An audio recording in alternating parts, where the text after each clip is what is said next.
الحمد للہ وکفا والصلاة والسلام علی عباده الذین اصطفى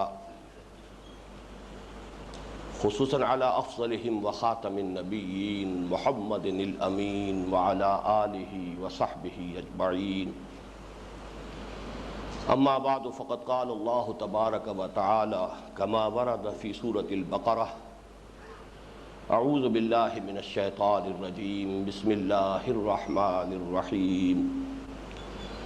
ليس البر أن تولوا وجوهكم قبل المشرق والمغرب ولكن البر من آمن بالله واليوم الآخر والملائكة والكتاب والنبيين وآتى المال على حبه ذوي القربى واليتامى والمساكين وابن السبيل والسائلين وفي الرقاب وقال تبارک وتعالی کما ورد فی سورة آل عمران لن تنالوا البر حتى تنفقوا مما تحبون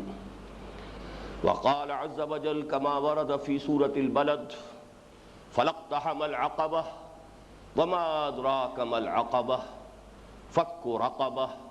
أو إطعام في يوم ذي مسغبة يتيما ذا مقربة او مسکینا ذا متربہ ثم كان من الذين آمنوا وتواصوا بالصبر وتواصوا بالمرحمة أولئك أصحاب الميمنة وقال جل وعلا كما ورد في سورة الحديد إن المصدقين والمصدقات وأقرضوا الله قرضا حسنا يضاعف لهم ولهم أجر كريم والذین آمنوا باللہ ورسلہ اولئک هم الصدیقون والشہداء عند ربہم لہم اجرہم ونورہم وقال جل وعلا کما ورد فی سورة الحشر ویؤثرون علی انفسہم ولو کان بہم خصاصہ صدق اللہ العظیم رب اشرح لی صدری ویسر لی امری واحلل عقدۃ من لسانی یفقہوا قولی اللہم ربنا الہمنا رشدنا واعذنا من شرور انفسنا اللہم ارنا الحق حقا وارزقنا اتباعہ وارنا الباطل باطلا وارزقنا اجتنابہ اللہم وفقنا لما تحب وترضى آمین یا رب العالمین محترم رفقائے تنظیم، آپ کے علم میں ہوگا کہ آج میری گفتگو ایک خاص عنوان سے ہے اور وہ عنوان ہے خدمت خلق اور دعوت و اقامت دین کا باہمی لزوم۔ اس موضوع پر یہ خصوصی خطاب ایک خاص سبب سے ہو رہا ہے، اس کا ایک پس منظر ہے، ایک خاص محرک ہے، اور وہ یہ کہ ہمارے بعض احباب کا یہ خیال ہے اور یہ ان کا مشاہدہ ہے کہ ہمارے رفقاء میں بالعموم خدمت خلق کا جتنا جذبہ ہونا چاہیے اتنا موجود نہیں۔ یہ معاملہ اس اعتبار سے مزید اہم ہو جاتا ہے کہ ہمارے جو رفقاء اہم مناصب پر فائز ہیں، جو زیادہ فعال ہیں، نمایاں ہیں، ان میں خاص طور پر اس کمی کا مشاہدہ ہو رہا ہے۔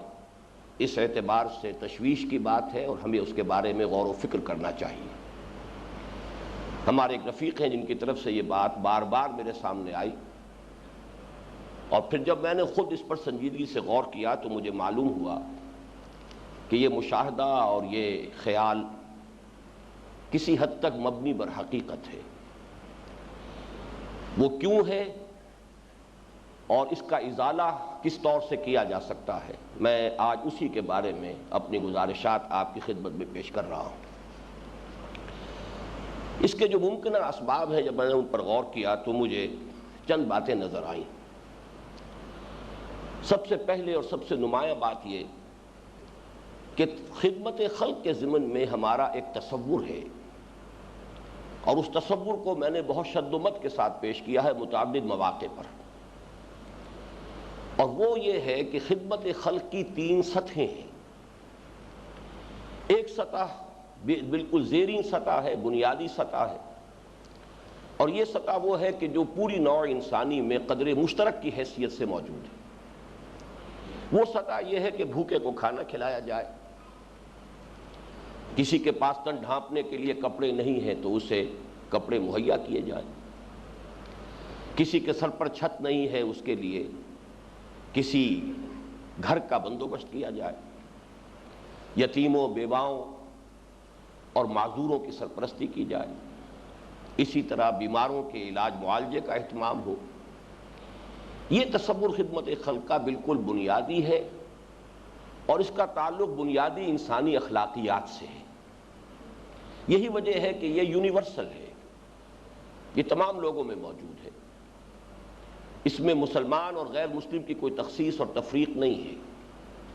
بلکہ یہ تلخ مشاہدہ ہے کم سے کم موجودہ زمانے کی حد تک، موجودہ دور کی حد تک، کہ مسلمانوں کے مقابلے میں یہ جذبہ غیر مسلموں میں کہیں زیادہ ہے۔ خود ہمارے جو سابق ابنائے وطن تھے ہندو، ان میں یہ جذبہ مسلمانوں کی مناسبت سے کہیں زیادہ تھا۔ اسی شہر لاہور میں ایک شخص نے گنگا رام ہاسپٹل بنایا، جبکہ ہمارے ہاں بڑی محنت کے بعد مل جل کر بہت سے کاروباری لوگوں نے وہ ایک ہسپتال بنایا ہے، بزنس مینز ہاسپٹل، لیکن اس کی بھی کوئی حیثیت نہیں ہے اس ایک گنگا رام ہاسپٹل کے مقابلے، اور وہ صرف ایک شخص کا کارنامہ تھا۔ لیکن یہ معاملہ جیسا کہ میں نے عرض کیا یہ بنیادی ہے، اس کا تعلق عام انسانی اخلاقیات سے ہے، بنیادی انسانی اخلاقیات و کردار سے، بیسک ہیومن مورالٹی سے اس کا تعلق ہے۔ یہی وجہ ہے کہ ہم دیکھتے ہیں کہ انبیاء اور صدیقین میں انبیاء پر اس سے پہلے کہ وحی کا آغاز ہو،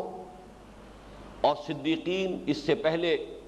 کہ ان کے سامنے دعوت نبوت آئے اور وہ اس کی تصدیق کرے، اس سے کہیں قبل یہ اوصاف موجود ہوتے ہیں۔ یہ رفق ہے، ہمدردی ہے، لوگوں پر رحم کرنا ہے، یتیموں بیواؤں کی سرپرستی ہے۔ نبی اکرم صلی اللہ علیہ وسلم کی بھی سیرت اور آپ کے کردار اور آپ کے مزاج کا یہ جزو لا ینفک تھا وحی کے آغاز سے قبل بھی۔ پھر یہی معاملہ حضرت ابوبکر صدیق کا ہے رضی اللہ تعالی عنہ۔ بہرحال یہ ہمارے نزدیک پہلی سطح ہے۔ دوسری سطح جس کا تعلق اصل دین سے ہے، بلکہ اگر میں یہاں کہوں تو زیادہ صحیح لفظ ہوگا جس کا تعلق ایمان سے ہے، وہ سطح یہ ہے کہ لوگوں کی عاقبت سنوارنے کی کوشش کی جائے۔ اور ظاہر بات ہے کہ ایمان کے نتیجے میں ریشو پروپورشن کو اگر ہم سامنے رکھیں گے تو یہ سطح بہت اہم ہو جائے گی، اس لیے کہ باقی ساری خدمتیں جو ہے صرف اس دنیاوی زندگی سے متعلق ہیں۔ یہ زندگی خود ہی عارضی ہے، فانی ہے، ختم ہو جانے والی ہے، اور اس میں جو بھی تکلیفیں ہیں وہ بھی عارضی ہیں۔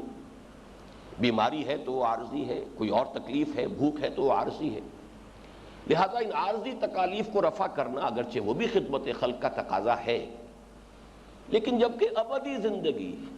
غیر مختتم زندگی، ہمیشہ کی زندگی تو آخرت کی زندگی ہے، لہذا اصل خدمت خلق ہوگی لوگوں کی عاقبت کو سنوارنا، اس کو درست کرنا، لوگوں کو حق کی دعوت دینا، لوگوں کو اللہ کے راستے کی طرف بلانا، بندگی رب کی طرف راغب کرنا۔ یہ ہے اصل خدمت خلق، جس سے ان کی عاقبت سنور جائے، اللہ کے عذاب سے بچ جائیں، ان کی ابدی زندگی جو ہے وہ اگر زیادہ ہمت والے ہو تو روح و ریحان اس کی کیفیت بن جائے، بجنات النعیم، ورنہ یہ کہ اس سے کمتر بھی فسلام لک من اصحاب الیمین کے درجے میں تو ان کو کامیابی حاصل ہو ہی جائے۔ یہ در حقیقت وہ ہے تصور خدمت خلق جس کا تعلق کلیتاً ایمان کے ساتھ ہے، جس کے نتیجے میں اصل زندگی آخرت کی زندگی قرار پاتی ہے۔ وَإِنَّ الدَّارَ الْآخِرَةَ لَهِيَ الْحَيَوَانُ لَوْ كَانُوا يَعْلَمُونَ۔ چنانچہ حضور صلی اللہ علیہ وسلم کی حیات طیبہ میں بھی ہم نے دیکھا کہ وحی کے آغاز کے بعد پھر آپ کی تمام تر مساعی اسی پر مرکوز ہو گئی، اور حضور نے اس کی شد و مد کے ساتھ تلقین کی کہ حضرت علی سے آپ نے فرمایا یا علی ان یہدی اللہ بک رجلا واحدا خیر لک من حمر النعم، اے علی اگر تمہارے ذریعے سے اللہ تعالیٰ ایک انسان کو بھی ہدایت دے دے تو یہ تمہارے لیے سرخ اونٹوں سے بڑی دولت ہے۔ یہ ہے در حقیقت کہ جو ہمارا تصور خدمت خلق ہے جو ایمان پر مبنی ہے۔ اس کے بعد ایک اور تیسری سطح ہے، اور وہ تیسری سطح بھی اس وقت ہم کہہ سکتے ہیں کہ میں نے اہل تصوف کی جو بعض اصطلاحات کبھی آپ کو بتائی ہیں، سیر الی اللہ، سیر فی اللہ، اور آخری درجہ ہوتا ہے سیر عن اللہ الی اللہ۔ یہاں بھی آپ دیکھیں گے اب آخرت سے پھر دنیا کی طرف رجوع ہو رہا ہے۔ یہ تیسرا لیول جو ہے خدمت خلق کا وہ یہ ہے کہ اس دنیا میں اگر نظام جو قائم ہے وہ ظالمانہ ہے، وہ نظام ایکسپلائٹیٹو ہے، استحصالی ہے، وہ نظام ہے کہ جس کے نتیجے میں ایک جانب جو دولت مند ہے وہ اور دولت مند ہوتے چلے جا رہا ہے، ارتکاز دولت ہو رہا ہے، دوسری جانب فقر ہے، فاقہ ہے، احتیاج ہے، مفلسی ہے، غربت ہے۔ تو اس نظام کو بدلو، یہ مشین جو بھوک پیدا کر رہی ہے اس مشین کو توڑ دو۔ صرف یہ کافی نہیں ہے کہ بھوکوں کو کھانا کھلاتے رہو جبکہ وہ مشین جو ہے جو بھوک پیدا کر رہی ہے جو کہ تو چلتی رہے۔ غلط نظام، ایکسپلائٹیٹو نظام، استبدادی نظام، استحصالی نظام، یہ در حقیقت انسانوں پر ایک مجسم ظلم بن کر مسلط ہو جاتا ہے۔ تو اصل خدمت خلق یہ ہے کہ انہیں ایسے ظالمانہ اور استحصالی نظام کے چنگل سے نجات دلائی جائے۔ اس کا تعلق ہو گیا اقامت دین کے ساتھ، اس کا تعلق ہے دین کے ساتھ۔ میں نے اسی لیے عرض کیا تھا کہ دوسری سطح کا تعلق ہے ایمان کے ساتھ، اور تیسری سطح جو ہے اس کا تعلق ہے اقامت دین کے ساتھ۔ اقامت دین سے ہماری مراد یہی ہے کہ وہی سسٹم آف سوشل جسٹس جو الدین الحق کے نام سے اللہ تعالیٰ نے ہمیں عطا فرمایا ہے، اس دین حق کو برپا کیا جائے تاکہ استبداد بھی ختم ہو جائے، استحصال ختم ہو جائے۔ کہ لا یکون دولۃ بین الاغنیاء منکم، ایسا نہ ہو کہ دولت جو ہے، سرمایہ جو ہے وہ تمہارے سرمایہ داروں کے مابین ہی گردش میں رہے۔ یہ تصور ہے جو میں نے سیر عن اللہ الی اللہ کہ آخرت کے بعد پھر یہ تیسرا درجہ جو ہے اس تصور خدمت خلق کا، وہ پھر اس دنیا کے نظام کی طرف رجوع کر رہا ہے۔ بہرحال ہمارا یہ تصور اپنی جگہ 100% درست ہے، محکم ہے، اس میں کسی درجے میں بھی کسی اعتبار سے بھی ضعف پیدا نہیں ہونا چاہیے۔ لیکن یہ کہ چونکہ پہلا تصور ہر شخص کے علم میں ہے، وہ معلوم ہے، معروف ہے، مشہور ہے، لوگوں کے پیش نظر ہے، مد نظر ہے، لہذا ہم نے اس کو ایمفیسائز نہیں کیا۔ یہ بالکل فطری سی بات ہوتی ہے، جو شے سامنے موجود ہو اس کو پھر ایمفیسائز کرنے کی ضرورت نہیں ہوتی۔ تحصیل حاصل اس کو کہتے ہیں منطق کی اصطلاح میں، کہ جو بہت ہی ایک لایانی فعل ہے، تحصیل حاصل، جو شے پہلے سے حاصل ہے اس کو حاصل کرنے کی کوشش کرنا، یہ تو گویا کہ کسی ایسے ہی شخص کا کام ہو سکتا ہے جس کا توازن ذہنی جو ہے وہ درست نہ رہا۔ تو جو چیز پہلے سے حاصل ہے، معروف ہے، مشہور ہے، متداول ہے، لوگوں کے علم میں ہے، لوگوں کے پیش نظر بھی ہے، مد نظر بھی ہے، تو ظاہر بات ہے کہ ہمارا ایمفیسس اس پر کم ہو گیا۔ ہمارا جو تھرسٹ آف ایمفیسس ہے وہ فطری طور پر، منطقی طور پر رہا ہے دعوت دین، جس سے کہ لوگوں کی عاقبت سنور جائے۔ یہ خدمت خلق جس کے لیے صوفیاء کرام نے نقل وطن کیا، ہجرتیں کی،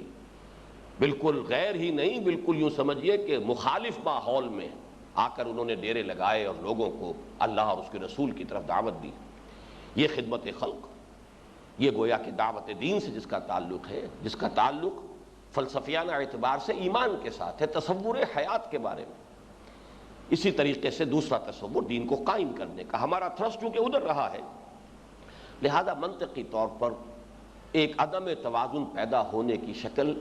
ممکن ہے کہ ہو گئی ہو، اور میرا یہ خیال ہے کہ ہو گئی ہے۔ دوسری بات جس کو میں نے محسوس کیا کہ اس عدم توازن یا ہمارے اندر جو کوئی کمی پیدا ہوئی ہے اس کا ممکنہ سبب ہے، وہ یہ ہے کہ میں نے اس کی بھی نفی کی ہے کہ بعض سیاسی مذہبی جماعتیں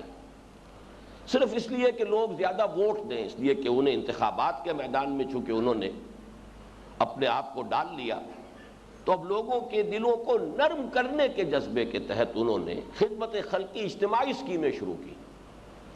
کوئی موبائل ڈسپنسریز ہیں، کوئی شفا خانے ہیں، کوئی وہ کھالیں جو ہے قربانی کی جمع کر کے کوئی اور انتظام ہو رہے ہیں تاکہ خدمت خلق سے لوگوں کا کچھ رجوع ہو، لوگوں کا تالیف قلب کا معاملہ ہو جائے، لوگ پھر ہمیں اچھا سمجھتے ہوئے ہمیں ووٹ دیں۔ جہاں تک اس کام کے اجتماعی نظم کا تعلق ہے، میں اسے درست نہیں سمجھتا، اور چونکہ بہرحال یہ تنظیم اور تحریک جو ہے اس میں میرے فکر اور مزاج کو ایک فیصلہ کن دخل حاصل ہے۔ وہ تحریکیں اور تنظیمیں کہ جو کسی فرد کی دعوت پر قائم ہوتی ہیں، ان میں لازماً اس فرد کی سوچ جو ہے وہ منعکس ہوتی ہے، ریفلیکٹ کرتی ہے۔ تو چاہے ہمارے ہاں یہ مسئلہ کوئی بہت زیادہ زیر بحث نہیں آیا ہے، لیکن چونکہ میرے فکر کا یہ جزو لازم ہے، اور میں اس کی نفی اس اعتبار سے بھی کرتا رہا ہوں کہ میرے نزدیک یہ اسوہ رسول کے بھی خلاف ہے، اس لیے کہ حضور صلی اللہ علیہ وسلم نے مکے میں خدمت خلق یا رفاع عامہ کی کسی اجتماعی اسکیم کو آپ بروئے کار نہیں لائے، حالانکہ شدید ضرورت تھی کہ جبکہ غلاموں کے طبقے سے جو لوگ ایمان لائے تھے انہیں ستایا جا رہا تھا، انہیں پیٹا جا رہا تھا، انہیں مارا جا رہا تھا، انہیں گلیوں میں گھسیٹا جا رہا تھا، انہیں تپتی ہوئی آگ پر انگاروں پر لٹایا جا رہا تھا۔ ضرورت محسوس ہوتی تھی اور ہوئی ہوگی کہ کوئی اجتماعی فنڈ قائم کیا جائے، کوئی ایک اجتماعی تحریک چلائی جائے کہ پیسہ جمع کیا جائے اور تاکہ ان کو خرید کر آزاد کیا جائے، تاکہ اس تعذیب سے، اس پرسیکیوشن سے نجات پا سکے۔ لیکن ہمیں اس کا کوئی سراغ مکی دور میں حضور صلی اللہ علیہ وسلم کی طرف سے کسی تجویز یا کسی کوشش کا نہیں ملتا۔ جو عام ترغیب ہے فک و رقبۃ، گردنوں کا آزاد کرا دینا، جو قرآن میں آیا، ان آیات میں بھی آیا جو میں نے ابھی تلاوت کی ہیں، وہ اپنی جگہ پر موجود ہے، لیکن یہ کہ حضور نے خصوصاً کسی سے کہا ہو، کوئی اس کے لیے ترغیب و تشویق قولاً آپ نے فرمائی ہو پرٹیکولر پرسن کو، اور اس سے بھی آگے بڑھ کر کوئی اجتماعی فنڈ قائم کیا، اس کا کوئی سراغ ہمیں نہیں ملتا۔ لہذا اصل میں دعوت دین تو اس کی فیس ویلیو پر ہونی چاہیے۔ وہ جو فیس ویلیو ہے دعوت ایمان ہے، اس کے لیے مختلف سطحیں ہو سکتی ہیں۔ عوامی سطح ہے جہاں کہ یہ ایمان کی دعوت زیادہ جذباتی سطح پر درکار ہوتی ہے، خواص کی سطح ہے جہاں یہ دعوت ایمان جو ہے یہ عقلی اور منطقی اور انٹلیکچوئل لیول پر درکار ہوتی ہے۔ یہ دوسری بحث ہے، اس کی تفصیل میں نہیں جانا چاہتا، لیکن دعوت اسلامی کا اور تحریک اسلامی کا جو اصل مبدا اور اس کا جو اس کی اساس ہونی چاہیے وہ اس کی دعوت ہے۔ اس دعوت کو ہی اصل میں سامنے رکھنا چاہیے، اور اس کے لیے لوگوں کی تالیف قلب کے لیے کوئی اجتماعی اسکیم خدمت خلق کی بروئے کار لانا میرے نزدیک یہ اسوہ رسول کے خلاف ہے۔ یہ دو ممکنہ اسباب ہیں کہ جس کی وجہ سے میں یہ محسوس کرتا ہوں کہ ظاہر بات ہے کہ جب کسی شے پر ایمفیسس کم ہو جائے گا تو اس کا نتیجہ جو ہے اس کا برآمد ہو کر رہے گا، اور وہ یہ ہے کہ پھر لوگوں کی توجہ جو ہے اس کے فوکس سے، ان کی توجہ کے مرکز سے وہ شے ہٹ جائے گی۔ اگرچہ میں ایک بات اور عرض کر دوں، وہ یہ کہ ہماری دعوت میں، ہمارے فکر میں، ہمارے بنیادی نظریات میں اس عدم توازن کا علاج موجود ہے اصولی اعتبار سے۔ اس کو بھی میں چاہتا ہوں کہ اس اعتراف کے باوجود وہ چیزیں بھی آپ کے سامنے لے آؤں، اس لیے کہ کہیں ایسا نہ ہو کہ ہم کسی دوسری چیز پر اوور ایمفیسائز اس درجے کر دیں کہ جو ہماری دعوت کا اصل تھرسٹ ہے وہ اب انڈر ایمفیسائز ہو جائے۔ پہلی بات تو یہ ہے کہ آپ کے علم میں ہے کہ ہماری اس پوری دعوت و تحریک کا منبع کہہ لیجئے، اس کا سرچشمہ کہہ لیجئے، اس کا مرکز و محور کہہ لیجئے، اس کا مبنا و مدار کہہ لیجئے، وہ مطالعہ قرآن حکیم کا منتخب نصاب ہے۔ اس میں ذرا یاد کیجئے، میں تیزی کے ساتھ چند چیزیں گنواؤں گا۔ اس کا پہلا سبق، جامع ترین سبق، سورۃ العصر۔ سورۃ العصر میں تواصع بالحق، اس کے ضمن میں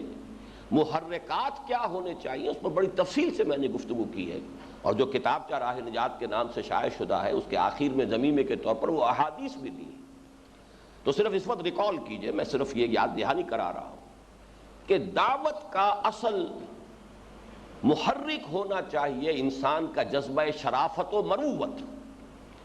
یعنی ایک انسان جو خیر اسے ملی ہو، جو خیر اسے دستیاب ہوا ہو، جو قیمتی شے اسے ملی ہو، وہ اسے بانٹے، شیئر کرے لوگوں کے ساتھ، جس کے لیے وہ حدیث بڑی اہم ہے، لا یؤمن احدکم حتی یحب لاخیہ ما یحب لنفسہ۔ تم میں سے کوئی شخص مومن نہیں ہو سکتا جب تک کہ وہ اپنے بھائی کے لیے بھی وہی شے پسند نہ کرے جو اپنے لیے پسند کرتا ہے۔ آپ نے ایک راستہ اپنے لیے پسند کیا ہے، دین کا، ایمان کا، اقامت دین کی جد و جہد کا، تو ظاہر بات ہے کہ اگر آپ کے اندر وہ بنیادی شرافت موجود ہے، مروت ہے، آپ کے اندر وہ نصح و خیر خواہی ہے، تو جو جتنا آپ کے دل سے قریب ہوگا اتنا ہی اس کے بارے میں آپ کے اندر یہ جذبہ پیدا ہونا چاہیے کہ وہ بھی اس خیر میں شریک ہو جائے، وہ بھی اس خیر سے محروم نہ رہ جائے، آپ اسے شیئر کریں اس کے ساتھ۔ ایسا نہ ہو کہ آپ تو بھلائی جو ہے وہ سمیٹتے چلے جائیں اور آپ کے بھائی بند، آپ کے اعزاء و اقربا، آپ کی اپنے اہل و عیال، آپ کی بیوی اور آپ کے بچے جو اسے محروم رہ جائیں۔ اور دوسرے یہ کہ اقامت دین کی جد و جہد میں دوسرا جذبہ ہے جو بہت اہم ہے، اور وہ ہے غیرت و حمیت، غیرت حق، حمیت حق، کہ جس شے کو حق سمجھا ہے اسے پامال دیکھ کر، مغلوب دیکھ کر انسان کی رگ حمیت اور رگ غیرت پڑھ کے، جس کے لیے وہ حدیث ہم نے بہت عام کی ہے، وہ حدیث قدسی کہ اللہ تعالیٰ نے حضرت جبرائیل کو حکم دیا، اللہ عز و جل الی جبرائیل علیہ الصلوۃ والسلام ان اقلب مدینۃ کذا و کذا باہلھا، کہ فلاں فلاں بستیوں کو اس کے رہنے والوں سمیت تلپٹ کر دو، الٹ دو۔ قال فقال، حضور فرماتے ہیں کہ اس پر حضرت جبرائیل نے عرض کیا بارگاہ خداوندی میں، ان فیہا عبدک فلانا لم یعصک طرفۃ عین، پروردگار ان بستیوں کو میں الٹ دوں جبکہ ان میں تو تیرا فلاں بندہ بھی ہے جس نے کبھی پلک جھپکنے جتنی دیر بھی معصیت میں بسر نہیں کی ہے۔ قال فقال، اس پر حضور فرماتے ہیں کہ اللہ تعالیٰ نے ارشاد فرمایا اقلبھا علیہ وعلیہم، الٹو اس بستی کو، پہلے اس پر پھر دوسروں پر۔ اور اس کی وجہ کیا ہے؟ فإن وجہہ لم یتمعر فی ساعۃ قط، اس لیے کہ اس کے چہرے کا رنگ کبھی میری غیرت میں متغیر نہیں ہوا، میرے حدود کو پامال دیکھتا رہا، میرے دین کو دیکھتا رہا کہ مغلوب ہے، پھر بھی لگا رہا اپنے دھندوں میں، اپنے کاروبار میں، اپنی بیوی بچوں میں، اہل و عیال میں، اپنی گھریلو زندگی کی مسرتوں میں، اپنی دنیاوی آسائشوں کے حصول میں، تو معلوم ہوا کہ نہایت بغیرت انسان۔ تو ہم نے وہاں معین کر دیا ہے کہ تواصی بالحق و تواصی بالصبر جو ہے اس کی اصل جذبہ محرکہ کیا ہے؟ شرافت و مروت۔ لا یؤمن احدکم حتی یحب لاخیہ ما یحب لنفسہ، اور اسی طریقے سے غیرت و حمیت دین۔ پھر خاص طور پر جو دوسرا سبق ہے آیت البر، میں نے اسی لیے آج اس کے نصف اول کی تلاوت بھی کی ہے شروع میں، اس میں تو آپ کو معلوم ہے کہ رفق اور ایتاء مال، اس پر جس قدر ایمفیسس ہمارے درس میں موجود ہے، میں یہ سمجھتا ہوں کہ اصولی اعتبار سے اس کو کفایت کرنا چاہیے۔ اس میں آپ کو یاد ہوگا کہ انسانی ہمدردی کو میں نے قرار دیا ہے کہ نیکی کے مظاہر عملی میں سب سے پہلا مظہر، یہاں تک کہ اقامت صلاۃ اور ایتاء زکوٰۃ سے قبل، وہ اصل مظہر کیا ہے؟ ایتاء مال۔ وآت المال علی حبہ ذوی القربى والیتامى والمساکین وابن السبیل والسائلین وفی الرقاب۔ تو در حقیقت جو عملی نیکی ہے اس کا مظہر اول جو ہے وہ انسانی ہمدردی کا جذبہ ہے۔ چنانچہ ایک حدیث تو وہ ہے جو آپ کو یاد ہوگا کہ میں نے ہمیشہ آپ کو سنائی ہے، آج میں اس کا پورا متن اس کے حوالے کے ساتھ آپ کو سنا رہا ہوں۔ وعن جریر بن عبد اللہ رضی اللہ عنہ قال سمعت رسول اللہ صلی اللہ علیہ وسلم قال یقول، حضرت جریر بن عبد اللہ فرماتے ہیں رضی اللہ تعالی عنہ کہ میں نے خود سنا اللہ کے رسول صلی اللہ علیہ وسلم کو یہ فرماتے ہوئے، من یحرم الرفق یحرم الخیر کلہ، جو شخص دل کی نرمی سے محروم ہو گیا وہ کل کے کل خیر سے محروم ہو گیا۔ اگر دل کی نرمی نہیں ہے، کسی کو تکلیف میں دیکھ کر آپ کا دل جو ہے اس کے اندر گداز پیدا نہیں ہوا ہے، رقت پیدا نہیں ہوئی ہے، آپ اگر قادر ہوں، آپ کے لیے ممکن ہو کہ اس کی اس تکلیف کو رفع کر سکیں، تب بھی آپ کے اندر کوئی حرکت پیدا نہ ہو، آپ اس کے ازالہ تکلیف کے لیے کوئی نہ وقت صرف کر سکتے ہو نہ مال صرف کر سکتے ہو، تو معلوم ہوا کہ دل کی نرمی سے محروم ہے۔ اور جو شخص دل کی نرمی سے محروم ہو گیا، یحرم الرفق کل خیر کلہ، وہ کل کے کل خیر سے محروم ہو گیا۔ اس میں آج میں چاہتا ہوں کہ چند اور احادیث کا اضافہ کروں۔ یہ حدیث جو ہے یہ امام مسلم بھی لائے ہیں جو میں نے ابھی آپ کو سنائی ہے، اور امام ابو داؤد بھی۔ البتہ امام مسلم جو روایت لائے ہیں اس میں کلہ کا لفظ موجود نہیں ہے۔ دوسری حدیث ہے جسے امام مسلم نے روایت کیا رحمہ اللہ، عن عائشہ رضی اللہ عنہا ان النبی صلی اللہ علیہ وسلم قال ان الرفق لا يكون في شيء الا زانه ولا ينزع من شيء الا شانه۔ یہ نرمی جو ہے، دل کی نرمی، دل کا گداس، رقت قلبی جو ہے، یہ ایک ایسی شے ہے کہ جس شے میں اس کا اضافہ ہو جائے گا اس میں زینت پیدا ہو جائے گی، دل آویزی پیدا ہو جائے گی۔ جس انسان میں یہ شے ہوگی وہ ہر دل عزیز ہو جائے گا، وہ لوگوں کا محبوب ہو جائے گا۔ اور جس شے سے یہ شے رخصت ہو جائے گی، جو شے اس سے خالی ہوگی وہ بگڑ جائے گی، اس میں فساد پیدا ہو جائے گا۔ ایک اور حدیث ہے وعنہا، یہ بھی حضرت عائشہ رضی اللہ تعالی عنہا سے ہے، ان رسول اللہ صلی اللہ علیہ وسلم قال ان اللہ رفیق یحب الرفق، اللہ خود بہت نرم خو ہے، نرم دل ہے، رؤوف ہے، رحیم ہے، اور اسے نرمی اور ہمدردی اس کا جذبہ بہت پسند ہے۔ وَيُعْطِي عَلَى الرِّفْقِ مَا لَا يُعْطِي عَلَى الْعُنْفِ وَمَا لَا يُعْطِي عَلَى مَا سِوَاهُ، وہ نرمی پر جو ثواب دیتا ہے، رقت قلب پر جو اللہ تعالیٰ کے ہاں لوگوں کو مدارج حاصل ہو سکتے ہیں، یہ خشونت والے انسان کو اور سخت دل انسان کو وہ مراتب کبھی حاصل نہیں ہو سکتے، اور جو اجر و ثواب اس پر ملتا ہے وہ کسی اور شے پر نہیں ملتا۔ وَمَا لَا يُعْطِي عَلَى مَا سِوَاهُ۔ اسی طرح ایک اور حدیث ہے، عن ابی الدرداء رضی اللہ عنہ ان النبی صلی اللہ علیہ وسلم قال من اعطی حظه من الرفق فقد اعطی حظه من الخیر ومن حرم حظه من الرفق فقد حرم حظه من الخیر، رواہ الترمذی رحمہ اللہ۔ حضرت عائشہ سے جو روایت میں نے پہلے آپ کو سنائی ہے وہ امام مسلم نے اسے روایت کیا ہے، یہ امام ترمذی کی جامع سے ہے۔ جس شخص کو اس کا نصیب نرمی اور رحم دلی سے حاصل ہو گیا اسے خیر کا حصہ مل گیا،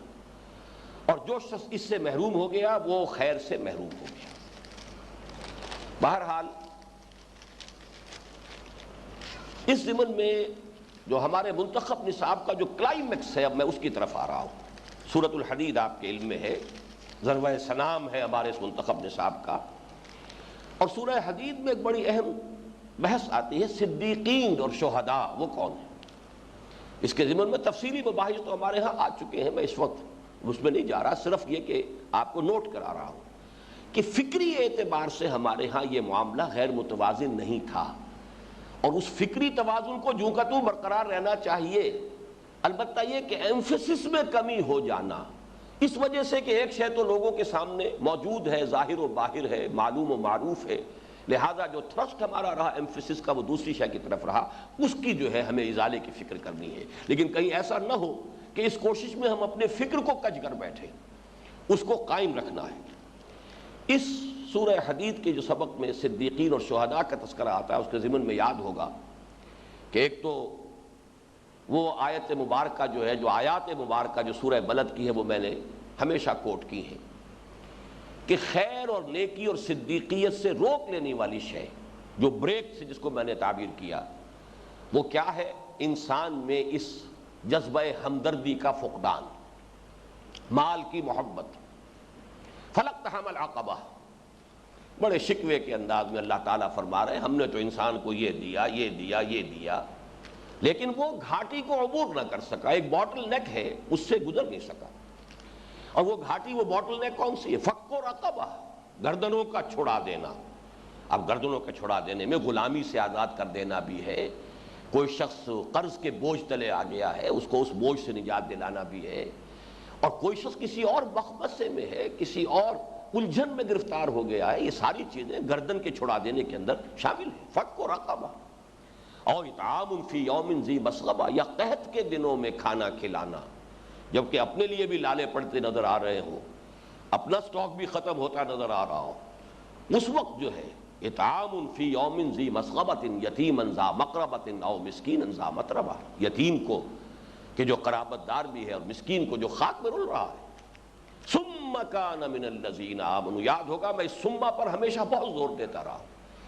جن لوگوں میں یہ مشق پہلے سے موجود ہو اور پھر وہ ایمان لائیں، کیا کہنے، پھر تو وہ صدیقیت کے مقام پر فائز ہو جائیں گے۔ ثم کان من الذین آمنوا وتواصوا بالصبر وتواصوا بالمرحمہ اولئک اصحاب المیمنہ، جن میں یہ وصف ہے،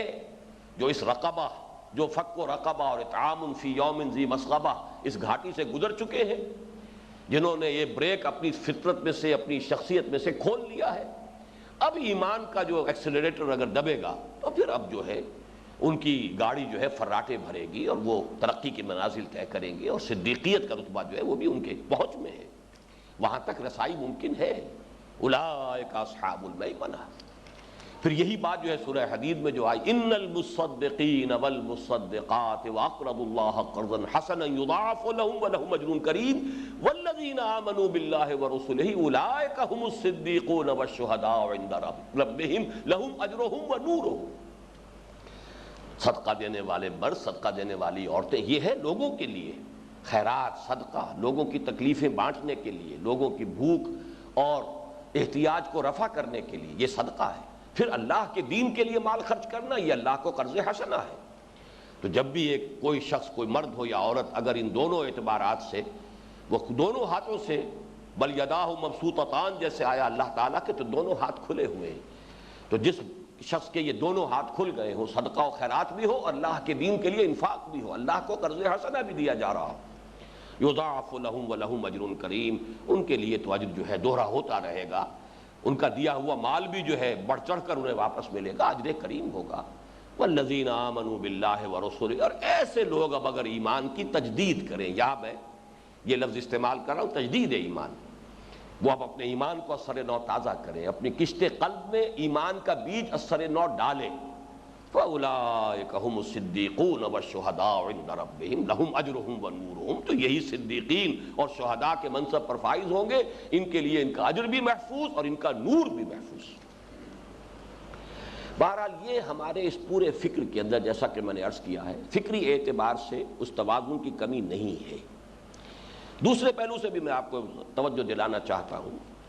کہ تنظیم اسلامی کی قرارداد تاسیس میں بھی ہم نے اس کی بڑی ہی واضح صراحت کی تھی، اس کا میں آج پھر حوالہ یہاں پڑھ دینا چاہتا ہوں آپ کے سامنے۔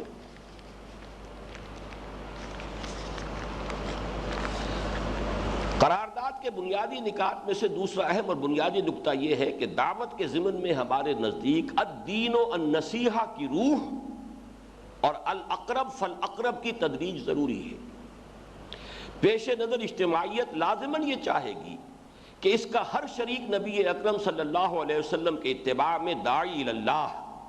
اور اپنے ماحول میں حسب مقدور و صلاحیت اور بقدر ہمت و استطاعت ہدایت کا ایک روشن چراغ بن کر رہے، اور اس کی شخصیت پر بحیثیت مجموعی داعیانہ رنگ غالب ہو جائے۔ اس دعوت کا اصل محرک ابنائے نو کی ہمدردی، نوٹ کیجئے ان الفاظ کو، اس دعوت کا اصل محرک ابنائے نو کی ہمدردی اور نصح و خیر خواہی کا جذبہ ہونا چاہیے، اور اس میں نہ تو اپنی شخصیت کی نمود کا کوئی شائبہ شامل ہونا چاہیے، اپنی پرسنالٹی کی پروجیکشن، اپنے علمیت کا روب گانٹھنا، اپنی اخلاقی برتری کا جو ہے سکہ دوسروں کے اوپر جمانا، معاذ اللہ ثم معاذ اللہ۔ یہ تو وہ شے ہے، حضور کی ایک حدیث ہے، پورا متن تو مجھے اس وقت یاد نہیں ہے، جو علم حاصل کرتا ہے لِیُمَارِیَ بِهِ الصُّفَہَاءَ وَیُجَارِیَ بِهِ الْعُلَمَاء، تاکہ میں عالم بن جاؤں تو علماء کی محفل میں بیٹھ کر ان سے گفتگو کر سکوں، اور جو بے علم ہے، ناواقف ہے، ان پر روب گانٹ سکوں، ان کے اوپر خوب اپنا روب ڈال سکوں۔ تو فَلْيَتَبَوَّأْ مَقْعَدَهُ مِنَ النَّارِ، اسے چاہیے کہ جہنم میں اپنی سیٹ ریزرو کروا لے، گویا کہ اس نے اپنے اس طرز عمل سے اس نے اپنا ٹھکانہ جہنم میں بنا لیا ہے۔ حالانکہ وہی طلب علم جو ہے، اس کا جو مقام اور مرتبہ ہے، وہ بے شمار احادیث کے حوالے سے ہمارے سامنے ہے کہ رات بھر کا قیام اور ہر روز کے روزے سے کہیں زیادہ افضل یہ ہے کہ ایک ساتھ انسان جو ہے علم کے پڑھنے پڑھانے میں بسر کرے۔ یہ ہے ریشو پروپورشن کا معاملہ۔ لیکن یہ کہ وہی علم اگر اس بدنیتی کے ساتھ ہو رہا ہے کہ اپنی ذات کی پروجیکشن مقصود ہے، تو اس میں نہ تو اپنی شخصیت کی نمود کا کوئی شائبہ شامل ہونا چاہیے، نہ طلب جاہ کا، حتیٰ کہ اللہ، رسول اور شریعت کی وفاداری کے جذبے کے تحت اگر کبھی کسی فرد، گروہ یا ادارے پر تنقید کی نوبت آ جائے تو اس میں بھی ہمدردی اور دل سوزی غالب رہے اور ذاتی رنجش و انتقام نفس کا کوئی شائبہ نہ پیدا ہونے پائے۔ یہ وضاحتیں ہمارے ہاں موجود ہیں، لیکن اس کے باوجود جیسا کہ میں نے عرض کیا، میں تسلیم کرتا ہوں کہ بالفعل ہمارے ہاں ایک عدم توازن موجود ہے۔ انفرادی سطح پر، انفرادی سیرت و کردار میں، ہمارے انفرادی رویے میں جس درجے اس چیز کو رچ بس جانا چاہیے، بالعموم اللہ ماشاءاللہ، میں خود اعتراف کرتا ہوں کہ میرے اپنے اندر ذاتی اعتبار سے بھی کمی رہی ہے، اور اب بھی ہے، اور اب تو بہرحال میں اپنی بہت سی لیمیٹیشنز کی وجہ سے اب اس سے معذور بھی بہت حد تک ہو چکا ہوں، لیکن یہ کہ بہرحال اس کا اعتراف ہمیں کر لینا چاہیے۔ اس کی وجہ کیا ہے؟ اس کی میں مثال ایک اور بھی دے دوں تاکہ یہ بات پوری طرح آج منقع ہو جائے۔ بالکل یہ ایسے ہی معاملہ ہے کہ جیسے ہمارے کارکن، ہمارے رفقا جلسہ ہو اس کے لیے بھاگ دوڑ کرتے ہیں اور پسینوں میں شرابور ہو گئے ہوتے ہیں، دن بھر کی محنت و مشقت جھیلتے ہیں، کوئی مظاہرہ ہو رہا ہو اس میں ذوق و شوق کے ساتھ شریک ہوتے ہیں، اس میں وہ اٹھا کر کتبے جو ہیں کافی دیر تک جو ہے سڑکوں پر چلتے بھی ہیں۔ لیکن ہمارے سامنے یہ بات آئی کہ ذاتی رابطہ اس کی طرف اتنی توجہ نہیں ہے، عدم توازن ہے۔ اس کا احساس ہوا، اس کا ادراک ہوا، اسی لیے اب آپ کے علم میں ہے کہ ہم نے اس پر زیادہ ایمفیسس ڈالا ہے کہ انفرادی رابطہ، اس ابھی قرارداد تاسیس کے بھی جو الفاظ میں نے آپ کو پڑھ کر سنائے، ہر فرد اپنی جگہ پر ایک چھوٹا سا داعی بن جائے، اور الاقرب فالاقرب۔ یہ ہم مال روڈ پر اگر جا رہے ہیں اور لوگوں کے سامنے کچھ مظاہرہ کر رہے ہیں تو یہ بھی ایک دعوت ہے، لیکن وہ سب ہمارے اجنبی لوگ ہیں۔ ہمارے اپنے گھر میں اگر وہ دعوت نہ ہو رہی ہو، اگر اپنے بھائیوں کو اور عزیزوں کو ہم وہ دعوت نہ دے رہے ہیں، تو معلوم ہوا کہ something is wrong somewhere، کہیں نہ کہیں کوئی غلطی ہے، کوئی پیتھولوجی ہے۔ یہ صحت کی علامت نہیں ہے، مرض کی علامت ہے، لیکن بالفعل تو ہے۔ ہم نے محسوس کیا ہے کہ اجتماعات کے لیے، جلسوں کے لیے بھاگ دوڑ، لیکن یہ کہ انفرادی رابطہ اس کی طرف توجہ نہیں۔ یہی وجہ ہے کہ ہم نے اب فیصلہ کیا ہے کہ ہفتے وار اجتماعات کی تعداد کم کی جائے، اور یہ کہ انفرادی رابطے کے اوپر لوگوں کو زیادہ آمادہ کیا جائے، اکسایا جائے، اور اس کو خاص طور پر مانیٹر کیا جائے تنظیمی سطح پر کہ لوگ انفرادی سطح پر دعوت کا کام کس حد تک کر رہے ہیں۔ تو یہ حالانکہ یہ بھی نوٹ کر لیجئے کہ ہماری قرارداد تاسیس میں یہ جملے بھی موجود ہیں۔ آج میں جب پڑھ رہا تھا تو بہرحال اللہ کا شکر کرتے ہوئے دل میں یہ احساس بھی پیدا ہوا کہ اس قدر واضح اور اتنی جامع باتیں الحمدللہ کہ ابتدا ہی میں اللہ تعالیٰ نے ہمیں سجھا دی تھی۔ دین کی تائید و نصرت اور شہادت و اقامت یقیناً فرائض دینی میں سے ہیں، لیکن ان کے لیے کوئی ایسی اجتماعی جدوجہد ہرگز جائز نہیں جو افراد کو ان کے اصل نصب العین سے غافل کر کے انہیں محض ایک دنیاوی انقلاب کے کارکن بنا دے۔ چنانچہ پیش نظر اجتماعیت میں اولین زور افراد کی دینی و اخلاقی تربیت پہ دیا جائے گا، اور اس امر کا خصوصی اہتمام کیا جائے گا کہ اس کے تمام شرکاء کے دینی جذبات کو جلا حاصل ہو، ان کے علم میں مسلسل اضافہ ہوتا رہے، ان کے عقائد کی تصحیح و تطہیر ہو، عبادات اور اتباع سنت سے ان کا شغف اور ذوق و شوق بڑھتا چلا جائے، عملی زندگی میں حلال و حرام کے بارے میں ان کی حس تیز تر اور ان کا عمل زیادہ سے زیادہ مبنی بر تقویٰ ہوتا چلا جائے، اور دین کی دعوت و اشاعت اور اس کی نصرت و اقامت کے لیے ان کا جذبہ ترقی کرتا چلا جائے۔ یعنی یہ چیزیں متوازن انداز میں آگے بڑھنی چاہیے۔ یہ اصول موضوعہ کی حیثیت سے ہمارے سامنے اول روز سے ہے۔ اس سب کے باوجود جیسا کہ میں نے عرض کیا، ہو جاتی ہے کمی بیشی۔ مجھے حدیث کے وہ الفاظ یاد آ رہے ہیں، ان هذه القلوب لا تصدع كما يصدع الحديد اذا اصابه الماء۔ ان دلوں پر زنگ آ ہی جاتا ہے، یہ جو قلوب انسانی ہے ان پر زنگ آ ہی جاتا ہے، لا تصدع کما یصدع الحدید اذا اصابہ الماء، جیسے کہ لوہے پر زنگ آ جاتا ہے جب اس پر پانی پڑتا رہے۔ تو معلوم ہوا کہ ان چیزوں کے اندر تحریکوں میں کسی درجے میں عدم توازن کا پیدا ہونا ایک بالکل طبیعی سا معاملہ ہے۔ اس میں مبارک ہیں وہ لوگ جو اس کمی کا ادراک کریں، اس کا احساس کریں، پھر اس احساس کو اجتماعی سطح پر اجاگر کرنے کی کوشش کریں، اور بڑا مبارک ہوگا جذبہ اگر ہم اپنے کانوں کو کھلا رکھیں اور ایسی کوئی بات سامنے آئے تو اس پر توجہ کریں، اس پر غور کریں۔ اگر کسی چیز کی طرف ہماری توجہ کم ہو گئی ہے تو اگر کسی نے توجہ دلائی ہے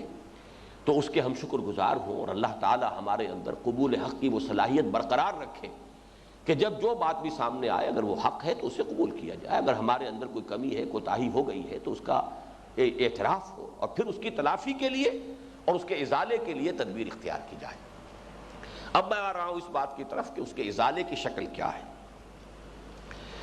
اضافی اور تلافی کے لیے اگرچہ ازالے اور تلافی کے لیے اگرچہ میں آج متعدد احادیث جو ہے جمع کر کے آپ کے سامنے لایا ہوں، جس میں یہ لوگوں کے ساتھ ہمدردی کا رویہ، خدمت خلق کی جو تحسین ہے، اخلاق حسنہ، ان کی جو ترغیب ہے وہ آپ کے سامنے آئے گی۔ لیکن مجھے معلوم ہے کہ ہمارا ایک مزاج بن چکا ہے، وہ مزاج بھی اپنی جگہ پر اصلاً غلط نہیں ہے، صحیح ہے، لیکن یہ کہ اس مزاج کا ایک تقاضا ہے جو پورا کرنا پڑتا ہے۔ محض واعظ اگر ہم کہیں تو عام طور پر ہمارے ساتھی اس سے زیادہ اثر پذیر نہیں ہوتے جب تک کہ اس کے ساتھ تجزیہ نہ ہو، اس کا پورا جو ہے منطقی اور استدلالی پس منظر بھی سامنے نہ آئے۔ تو اسی لیے میں نے آج خصوصی محنت کی ہے کہ میں اس مسئلے میں محض ایک واعظ کہنے پہ اکتفا نہ کروں، بلکہ یہ کہ میں پورا تجزیہ کر کے، جائزہ لے کر کے اصل اس کے اسباب یہ ہیں جو میں نے آپ کے سامنے رکھے، ممکنہ اسباب یہ ہیں، کہ ہمارے ہاں ایک اس طرح کا شفٹ آف ایمفیسس ہوا ہو، اور یہ طبعی ہوتا ہے، فطری ہوتا ہے۔ لہذا اب اس کے ازالے کے سلسلے میں بھی گہرے تجزیے کی بھی ضرورت ہوگی، اور مزید یہ کہ اس کے لیے عقلی اور منطقی اساس فراہم کرنی ضروری ہوگی، اور اس کے لیے جو منطقی اور عقلی اساس ہے وہ اس مشہور حدیث سے ہمیں ملتی ہے کہ جس سے تمام محدثین نے الا ماشاءاللہ اکثر و بیشتر محدثین نے جو مجموعہ احادیث مرتب کیے ہیں ان کا آغاز اسی حدیث سے کیا، نہایت مشہور حدیث۔ حضرت عمر رضی اللہ تعالیٰ عنہ سے اس کے راوی ہیں، عن عمر بن الخطاب رضی اللہ تعالیٰ عنہ قال قال رسول اللہ صلی اللہ علیہ وسلم انما الاعمال بالنیات وانما لكل امرئ ما نوى فمن كانت هجرته الى الله ورسوله فهجرته الى الله ورسوله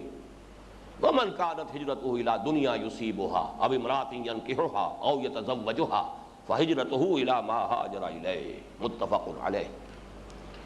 تمام اعمال کا دار و مدار نیتوں پر ہے، اور یہاں یہ حدیث متعدد مواقع پر زیر درس آئی ہے ہمارے ہاں۔ یہاں اگرچہ اعمال کا لفظ آیا ہے تو عام طور پر تو یہ عام ہو جائے گا تمام افعال کے لیے، چاہے وہ خیر کے ہوں چاہے شر کے ہوں، لیکن اس حدیث میں خاص طور پر ضرورت ہے کہ پیش نظر نیکی کے اعمال، بدی کا معاملہ جو ہے اس میں یہ بات زیر بحث نہیں آئے گی۔ اصل شے کیا ہے؟ منکرات نہیں، جو بھی معروف ہے، نیکی کے کام ہے، بھلائی کے کام ہے، ان سب کے بارے میں فرمایا جائے انما الاعمال بالنیات، ان کا دار و مدار کل کا کل نیتوں پر ہے، اور ہر انسان کو صرف وہی کچھ ملے گا جس کی کہ اس نے نیت کی ہو۔ اب ہجرت ان افعال میں سے ہے، ان اعمال میں سے ہے کہ جن کے بارے میں حدیث میں آیا ہے کہ سابقہ پوری زندگی کے گناہوں کا وہ کفارہ بن جاتے ہیں۔ ایک کفر سے اسلام میں آنا، دوسرے ہجرت، اور تیسرے حج مبرور، یہ عام بھی کیا ہے حضور نے اور اللہ تعالیٰ نے، تاکہ یہ کہ جس کی زندگی میں یہ مراحل آئے ہی نہ ہو، کوئی تحریک کی فرض کیجئے کہ کوئی شکل ایسی بنی ہی نہیں کہ ہجرت تک مرحلہ پہنچ جائے، لگا ہوا ہے دعوت میں، اقامت میں، لیکن ترک وطن کی ابھی کوئی نوبت نہیں آئی ہے، تو وہ بھی شخص محروم نہ رہ جائے اس سے، تو حج مبرور۔ تو میں اس حج کے حوالے سے آپ کے سامنے رکھ رہا ہوں کہ اس ہجرت میں بھی فرمایا گیا کہ ظاہری تو عمل یہی ہے کہ مکے کو چھوڑ کر مدینے لوگ آ گئے، لیکن اصل موٹیویشن کیا تھی، اصل محرک عمل کیا تھا، اصل جذبہ محرکہ کیا تھا؟ آیا واقعتاً صرف اللہ اور اس کے رسول کا حکم؟ اگر ایسا ہے تو تہنیت ہے، مبارکباد ہے، فہجرتہ الی اللہ ورسولہ، اس کی ہجرت اللہ اور اس کے رسول کے حساب ہی میں شمار ہو جائے گی۔ لیکن ہو سکتا ہے فرض کیجئے کوئی شخص محسوس کرے، کوئی کاروبار کرتا تھا، اس کے سارے گاہک ہجرت کر کے چلے گئے، اب میں بھی کیا کروں، یہاں تو میرے کسٹمرز نہیں رہے، وہ بھی جا رہا ہے، الی دنیا یصیبھا اب امرأۃ ینکحھا او یتزوجھا، دو روایات مختلف میں یہ لفظ آیا ہے اختلاف کے ساتھ۔ کسی خاتون سے محبت تھی، اس سے نکاح کرنا چاہتے تھے، چونکہ وہ ہجرت کر کے چلی گئی ہیں، اب یہ بھی وہ الفاظ پھر میری زبان پر آ گئے، کچے دھاگے سے بندھے ہوئے یہ بھی ہجرت کر رہے ہیں، تو ان کی ہجرت پھر اللہ اور اس کے رسول کے لیے شمار نہیں ہوگی۔ فہجرتہ الی ما ہاجر الیہ، تو اس کی ہجرت جو ہے پھر اسی حساب میں شمار ہوگی جس کے لیے کہ اس نے ہجرت کی ہے۔ اس حوالے سے ہمیں جائزہ لینے کی ضرورت ہے۔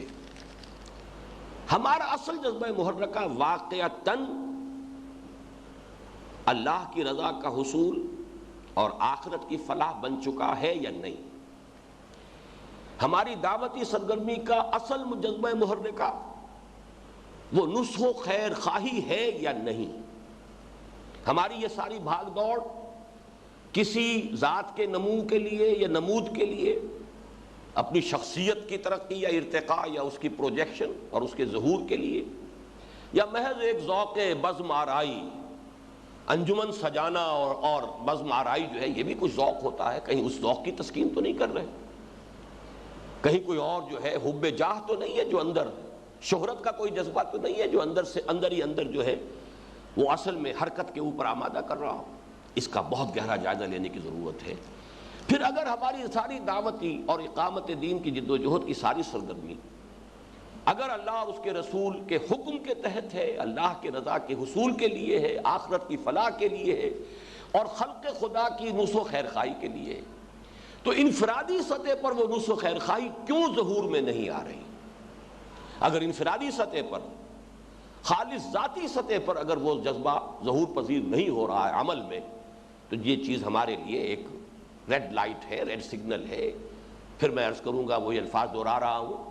کہ پھر یہ کہیں پیتھولوجی ہے، something is wrong somewhere, اس کے لیے تجزیے کی ضرورت ہے، اور وہ تجزیہ میں اب آپ کے سامنے ذرا مزید وضاحت کے ساتھ، تفصیل کے ساتھ رکھنا چاہتا ہوں۔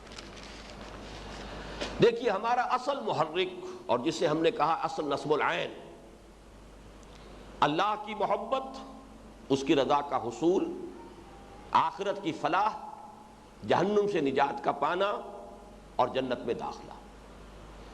اصل نصب العین اس کے سوا اگر کوئی شے ہے تو غلط ہے، اس کی بڑی وضاحت میں نے ہمیشہ کی ہے۔ نصب العین اس کے سوا کچھ نہیں ہوگا۔ دعوت و اقامت دین کی جد و جہد فرض ہے، نصب العین نہیں ہے۔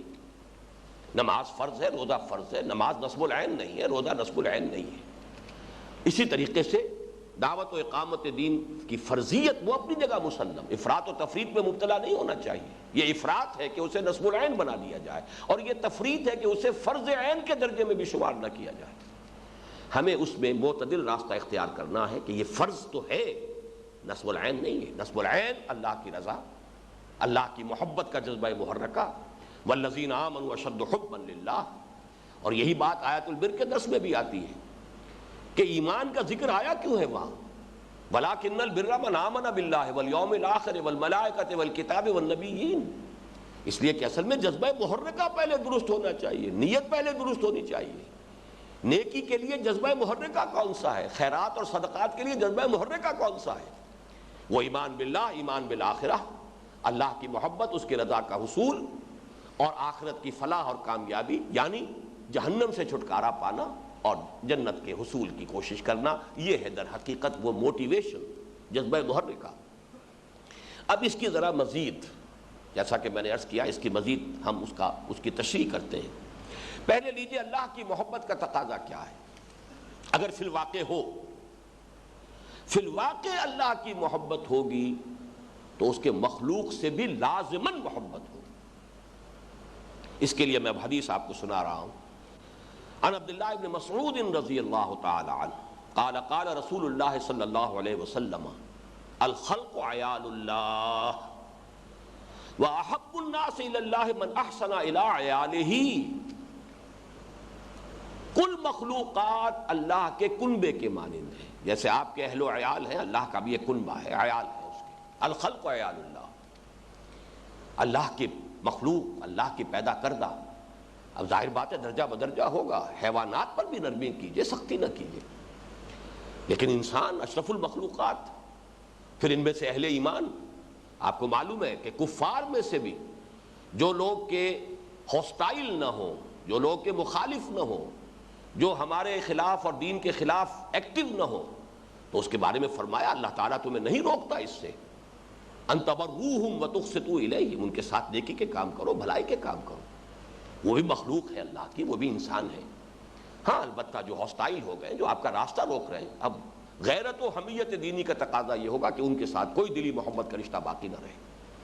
وہ اقامت دین کی جد و جہد کا ایک تقاضا ہوگا۔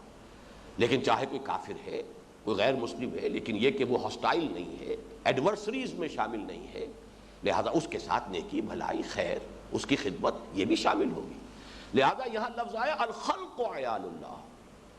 پوری مخلوق اللہ کے کنبے کے مانند ہے۔ وَأَحَبُّ النَّاسِ إِلَى اللَّهِ مَنْ أَحْسَنَ إِلَىٰ عِيَالِهِ، اور اللہ کے نزدیک تو محبوب ترین انسان وہ ہے جو اس کے عیال کے ساتھ حسن سلوک کرے۔ یہ حب خداوندی کا ایک لازمی منطقی تقاضا ہے۔ اس حدیث کو ہمیں اچھی طرح یاد کرنا چاہیے، حرز جان بنانا چاہیے۔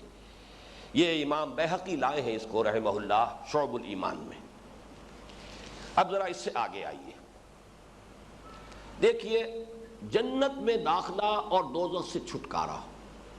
متعدد احادیث ایسی آئی ہیں اور بار بار سامنے آئی ہیں۔ یہ بغیر اللہ کے فضل اور اس کی رحمت کے ممکن نہیں۔ کوئی شخص محض اپنے عمل سے جنت میں داخل نہیں ہو سکے گا۔ اب ظاہر بات ہے آپ کی ساری بھاگ دوڑ، آپ کی ساری مساعی دعوت دین کے سلسلے میں ہو رہی ہوں، چاہے وہ اقامت دین کی جد و جہد میں ہو رہی ہوں، چاہے وہ جلسے اور جلوس ہوں، اور چاہے وہ اجتماعات ہوں، چاہے وہ درس و تدریس ہو، یہ سب کی سب جو ہے مساعی عمل میں ہے نا۔ لیکن کیٹیگوریکل حدیث موجود ہے کوئی شخص جنت میں داخل نہیں ہو سکے گا محض اپنے عمل کی بنیاد پر، جب تک کہ رحمت خداوندی شامل حال نہ ہو۔ یہ حدیث میں نے بارہا آپ کو سنائی ہے، آج پھر آپ کو اس کے حوالے اور متن کے ساتھ سنا رہا ہوں۔ عن جابر بن عبداللہ رضی اللہ عنہما، حضرت جابر ابن عبداللہ رضی اللہ تعالی عنہما ان سے مروی ہے، قال سمعت رسول اللہ صلی اللہ علیہ وسلم یقول، میں نے خود سنا اللہ کے رسول صلی اللہ علیہ وسلم کو یہ فرماتے ہوئے، لا يدخل احدا منکم عملہ الجنہ، تم میں سے کسی شخص کو اس کا عمل جنت میں داخل نہیں کر سکے گا، ولا یجیرہ من النار، اور نہ اسے آگ سے چھٹکارا دلا سکے گا۔ ذرا نوٹ کیجئے، کیٹیگوریکل سٹیٹمنٹ ہے، لا يدخل احدا منکم عملہ الجنہ ولا یجیرہ من النار ولا انا، یہاں تک کہ خود میں بھی، یہ انتہا ہو گئی اس معاملے کی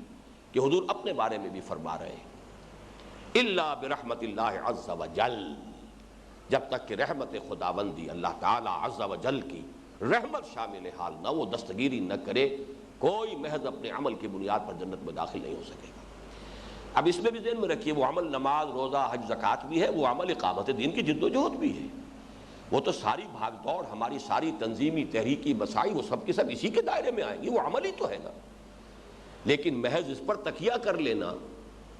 یہ گویا کہ نبی اکرم صلی اللہ علیہ وسلم کی اس واضح تنبیہ کے خلاف ہوگا۔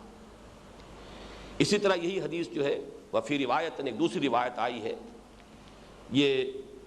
دونوں روایتیں جو ہے یہ امام مسلم رحمہ اللہ لائے ہیں، قاربوا وسددوا واعلموا انه لن ينجو منكم احد بعمله، لن ينجو منكم احد بعمله، قالوا یا رسول اللہ ولا انت، قال ولا انا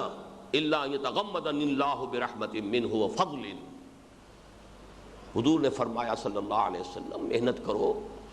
تسلسل کے ساتھ کام کرتے رہو اور سیدھے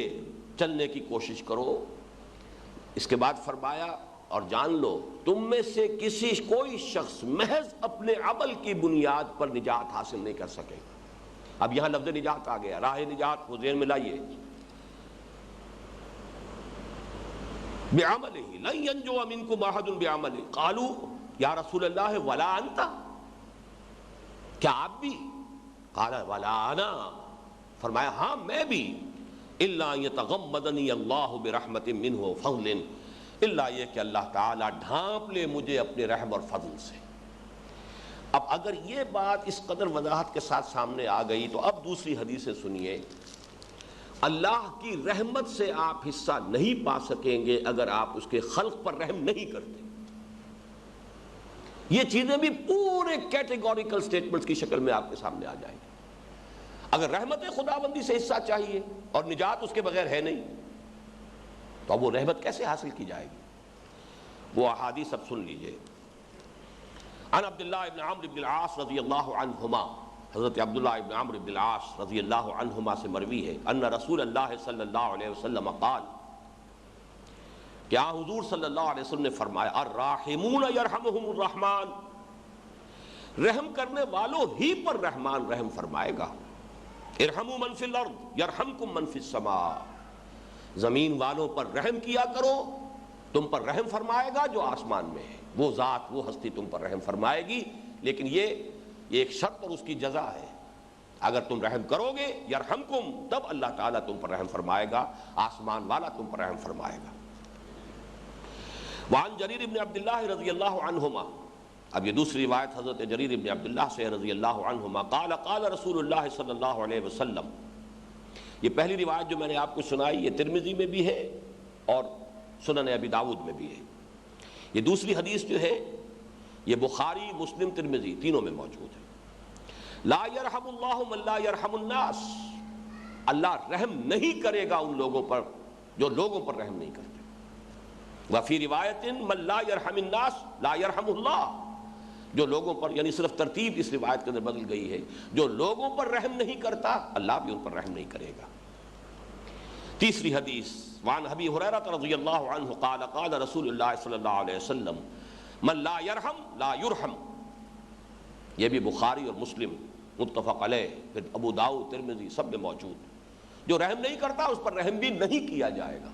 رحم نہیں کیا جائے گا جہنم سے چھٹکارا نہیں مل سکتا. جنت میں داخلہ این خیال است محال است جنون. چوتھی حدیث وعن عبداللہ ابن عمر رضی اللہ عنہما، حضرت عبداللہ ابن عمر رضی اللہ عنہما سے روایت ہے، قال قال رسول اللہ صلی اللہ علیہ وسلم انما یرحم اللہ من عبادہ الرحماء. رواہ البخاری، یہ صحیح بخاری کی روایت ہے. حضرت عبداللہ ابن عمر فرماتے ہیں کہ حضور نے فرمایا کہ اللہ تعالیٰ رحم فرمائے گا انہی لوگوں پر جو خود رحم دل ہوں گے. وعن ابی ہریرہ رضی اللہ عنہ قال سمعت ابا القاسم صلی اللہ علیہ وسلم یقول لا تنزع الرحمت الا من شقی. رحمت کا جذبہ یہ حضرت ابو ہریرہ سے ہے رضی اللہ تعالی عنہ، اور یہ ترمذی اور ابو داؤد میں روایت ہے. رحمت جو ہے وہ اس سے محروم نہیں کیا جاتا، اس رحمت اور ہمدردی کا جذبہ کسی کے دل سے نہیں نکالا جاتا سوائے اس کے جو شقی ہے، بدبخت ہے، جو ہے ہی بدبخت شقی ہے، اس کے دل میں سے رحمت کا جذبہ نکال لیا جاتا ہے. لا ينزع الرحمت الا من شقی. معلوم یہ ہوا کہ اگر ہمارا نصب العین وہی ہے فی الواقع، اور اللہ کرے کہ ہو، اگر اس میں کوئی پولیوشن ہے جائزہ لینا چاہیے کہ ہمارے محرک عمل کے اندر اگر کہیں کوئی دوسری شے شامل ہو گئی، کوئی اپنی ذات کی پروجیکشن، کوئی ذاتی نمود، کوئی ذوق بزم آرائی، کوئی بس ایک ایکٹیویٹی کا ذوق و شوق، یا کوئی حب جاہ، یا یہ کہ شہرت ہو جائے، لوگوں کی طرف سے تعریفیں ہو رہی ہوں، اللہ نہ کرے، اللہ نہ کرے، اللہ اس سے بچائے. اس لیے کہ یہ چیزیں تو وہ بہت بڑا زیرو بن جائے گی کہ جو ساری محنت اور کوشش جو ہے اس بڑے زیرو سے ضرب کھا کر زیرو ہو جائے گی. اللہ کے ہاں اس کا کوئی وزن نہیں ہوگا. تو اس کے اندر بھی ضرورت ہے. اور اس کے اس پہلو کو نوٹ کیجئے کہ اگر اللہ سے محبت ہے فی الواقع، اس کی رضا جوئی ہے، تو اللہ کی مخلوق سے محبت، اور اگر اللہ کا رحم آپ کو درکار ہے، اس کی رحمت اور فضل، یہ دونوں الفاظ آگئے اس حدیث میں، الا یتغمدین اللہ برحمت منہ فضل، اللہ کا فضل اور اس کی رحمت شامل حال. تو اگر اس کے فضل اور رحمت میں سے حصہ پانا ہے تو لوگوں پر رحم کرنا، اور رحم کا تقاضا کیا ہوگا؟ ان کی تکالیف کو رفع کرنے کی کوشش کرنا. جو بھی محنت آپ کر سکتے ہو، جو بھی کسی کے ازالہ تکلیف کے لیے، اس کی احتیاج کو دور کرنے کے لیے، اس میں کوئی فروگزاشت نہ ہو، اس میں کوئی دقیقہ فروگزاشت نہ کیا جائے. اب اس کے تکملے کے طور پر کچھ اور احادیث کے جو بہت جامع ہیں، حسن خلق کے موضوع پر احادیث. عن عائشہ رضی اللہ عنہا قالت سمعت رسول اللہ صلی اللہ علیہ وسلم یقول ان المؤمن لیدرک بحسن خلقہ درجۃ الصائم والقائم صائم القائم. حضرت عائشہ فرماتی ہیں رضی اللہ تعالی عنہا کہ حضور صلی اللہ علیہ وسلم سے میں نے یہ سنا، آپ نے فرمایا کہ ایک بندہ مومن صرف حسن اخلاق، خوش خلقی سے وہ درجہ حاصل کر لیتا ہے جو الصائم الدائم الصائم القائم، جو قیام اللیل بھی مستقل کرنے والا ہو، روزہ بھی مستقل رکھنے والا ہو، جو اس کا درجہ ہوگا وہ حسن اخلاق سے، برتاؤ سے. ایک اور حدیث مجھے یاد آئی، اس کا چونکہ متن تو اس وقت حوالہ میرے سامنے نہیں ہے. تبسمک فی وجہ اخیک صدقۃ، اگر اپنے بھائی سے کشادہ روئی سے ملتے ہو، کشادہ پیشانی سے ملتے ہو، متبسم چہرے کے ساتھ اپنے بھائی کا استقبال کرنا جب وہ ملنے آئے، یہ بھی ایک صدقہ ہے. ورنہ ایسا نہ ہو کہ وہ آ کر جو ہے وہ مایوسی ہو اور کچھ خامخواہی پچھتائے کہ میں کاہے کو آیا، یہ عبوساً قمطریرا، جس طریقے سے میرا انہوں نے استقبال کیا ہے، نہ آیا ہوتا تو اچھا تھا. بجائے اس کے اس کو محسوس ہو، فرحت ہو کہ میرا استقبال کیا گیا ہے اور میرے ساتھ مل کر خوشی کا اظہار کیا گیا ہے. حضرت عائشہ ہی سے ایک دوسری روایت ہے، یہ پہلی روایت سنن ابی داؤد کی ہے، دوسری جامع ترمذی کی ہے. وعنہا قالت قال رسول اللہ صلی اللہ علیہ وسلم ان من اکمل المؤمنین ایمانا احسنهم خلقا والطفهم باہلہ. اہل ایمان میں سے سب سے زیادہ کامل ایمان والا وہ شخص ہے کہ جس کے اخلاق اچھے، حسن خلق، ملنسار ہے، ملنے جلنے والا ہے، خوش خلقی کا مظاہرہ کرنے والا ہے. والطفهم باہلہ، اور اپنے گھر والوں کے بارے میں بہت نرم ہے، نرم خوی ہے. ایک تیسری حدیث ہے، یہ بھی حضرت امام ابی داؤد لائے ہیں، ومن ابی ہریرہ رضی اللہ عنہ قال قال رسول اللہ صلی اللہ علیہ وسلم اکمل المؤمنین ایمانا احسنهم خلقا وخیارکم خیارکم لأہلہ. تقریباً وہی حدیث ہے، اہل ایمان میں سب سے زیادہ کامل ایمان والا وہی ہے جس کے اخلاق بہت اچھے ہیں. اب ایک جامع ترین حدیث سن لیجئے. عن عبداللہ ابن عمر رضی اللہ عنہما، حضرت عمر بن الخطاب کے بیٹے حضرت عبداللہ راوی ہیں اس کے رضی اللہ تعالی عنہما، ان رسول اللہ صلی اللہ علیہ وسلم قال المسلم اخو المسلم. مسلمان، ہر مسلمان دوسرے مسلمان کا بھائی ہے. لا یظلمہ ولا یسلمہ، نہ وہ خود اس پر ظلم کرتا ہے نہ اسے ظالموں کے حوالے کرتا ہے کہ جو چاہے کر گزرے اس کے ساتھ. ومن کان فی حاجت اخیہ کان اللہ فی حاجتہ، جو مسلمان اپنے کسی بھائی کی حاجت براری میں لگا ہوا ہو، حاجت روائی میں لگا ہوا ہو، اللہ تعالیٰ اس کی حاجت پوری کرنے میں لگ جاتا ہے. ومن فرج عن مسلم کربۃ فرج اللہ عنہ بہا کربۃ من کرب یوم القیامہ. اور جو شخص کسی مسلمان سے کسی تکلیف کو، کسی الجھن کو، کسی کوفت کو دور کر دے گا، اللہ تعالیٰ اس کے طفیل وہ قیامت کے دن کی تکلیفوں اور الجھنوں اور کوفتوں میں سے کوئی نہ کوئی کمی کر دے گا اس کے لیے. ومن ستر مسلما سترہ اللہ یوم القیامہ. جو کسی مسلمان کی عیب پوشی کرے گا یا ستر پوشی کرے گا، سترہ میں دونوں آ جائیں گے. کسی کا کوئی عیب ہے اس پر پردہ ڈالا، کوئی ویسے بغیر لباس کے ہے اس کو لباس عطا کیا، اللہ تعالیٰ بھی اس کی پردہ پوشی فرمائے گا قیامت کے دن. یہ روایت تو بخاری اور مسلم دونوں کے اندر ہے، پھر یہ کہ باقی تمام کتب احادیث کے اندر بھی موجود ہے، ترمذی میں، ابی داؤد میں. البتہ اس میں امام رزین نے ایک خاص اضافہ کیا ہے رحمہ اللہ. ان کی روایت جو ہے اس میں یہ الفاظ مزید ہیں، وَمَن مَشَى مَعَ مَظْلُومٍ حَتَّى يُثَبِّتَ لَهُ حَقَّهُ ثَبَّتَ اللَّهُ قَدَمَيْهِ عَلَى الصِّرَاطِ یوم تزل الاقدام. جو کوئی کسی بھائی کے ساتھ، مظلوم کے ساتھ چلتا ہے، جاتا ہے، وقت صرف کرتا ہے تاکہ اس کا جو حق ہے وہ اس کو مل جائے. کوئی مظلوم ہے، اس کی حق تلفی ہو رہی ہے، کسی پر کوئی زیادتی ہو رہی ہے، تو اس کا حق جو ہے اس کے لیے ثابت ہو جائے، اس کے لیے اس کو مل جائے، اس کے لیے جاتا ہے. جیسے کہ روایت میں آتا ہے کہ اپنے بدترین دشمن کے پاس حضور چل وہاں تشریف لے گئے تھے. جب ایک شخص نے مکے میں دہائی دی کہ ابو جہل جو ہے وہ میرا قرض ادا نہیں کر رہا ہے، اس نے مجھ سے فلاں شے خریدی تھی، اب پیسہ نہیں دے رہا ہے. لوگوں نے استحزان حضور کی طرف اشارہ کرے، جاؤ ان کی طرف جاؤ، وہ جائیں گے اگر کہیں گے ابو جہل کے پاس تو ابو جہل جو ہے تمہارا حق ادا کر دے گا. ان کے پیش نظر یہ تھا کہ اگر محمد گئے یا تو انکار کریں گے تو یہ گویا کہ بد اخلاقی ہو جائے گی، اور اگر جائیں گے تو پھر جو ہوگا تماشا وہ دیکھنے کے قابل ہوگا ابو جہل کیا کرتا ہے محمد کے ساتھ صلی اللہ علیہ وسلم. وہ شخص گیا ہے، حضور اس کے ساتھ چل پڑے، چلو بدترین دشمن ہے